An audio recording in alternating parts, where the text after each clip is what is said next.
I am so disappointed in you. Thea jumped at the sound of Liv's voice behind her.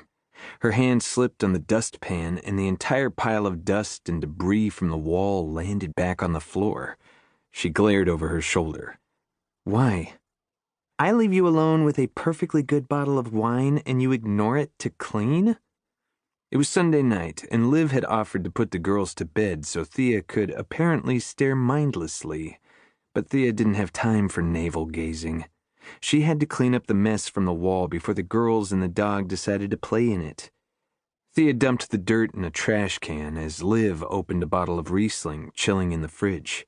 She poured 2 glasses, handed one to Thea, and plopped down on the couch. Where's the fun in getting divorced if you can't use it as an excuse to get drunk? I haven't found any part of getting divorced to be fun yet, Thea said, taking the opposite end of the couch. Hence the wine, Liv said, stretching her legs out until her feet rested on Thea's lap. The fact that her legs were long enough to do that didn't help Thea's mood. How had Liv gotten lucky enough to get their father's tall, lean build, and Thea got stuck with the stature of a smurf? Anytime Thea complained about being short, though, Gavin always said she was perfect because he could prop his chin on her head when he held her. You look like you're having second thoughts, Liv said. I'm not.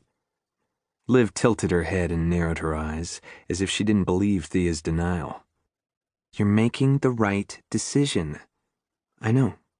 Thea took a small sip to cover the twinge of guilt about all the things she hadn't told Liv, and wouldn't. Thea pointed at the pock-marked wall to change the subject. This might have been a bit impulsive. I know, that's what I love about it. The feisty version of Thea clawed its way out with a roar. Thea raised her eyebrows. The feisty old Thea? Yeah, remember her? The one who went through a phase of painting naked and once handcuffed herself to a bulldozer to protect a tree on campus? I've missed her. Thea stared at the wall and the small progress she'd made. So have I. When was the last time she'd done anything impulsive? Of course, being impulsive was partly to blame for how she got here. One throw caution to the wind romp in the backseat of Gavin's car was all it took for sperm to meet egg. And just like that, the mistakes of her own family were repeated. An unplanned pregnancy, a shotgun wedding, a move to the suburbs, a husband who was never home. Speaking of... You RSVP yet? Thea asked. Their father was getting married for the 4th time in December. Liv snorted. What's the point? Thea nodded. I'm thinking about writing maybe next time on the card, but that just seems mean.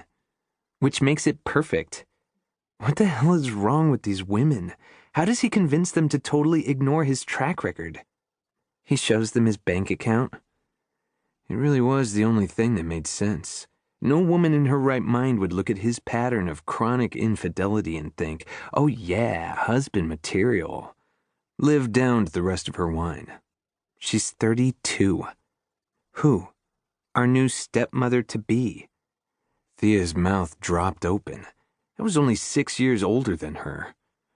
Oh, Mom is going to love that, Thea said with a snort. Speaking of our lovely mother, Liv said. She called me twice today. Thea straightened.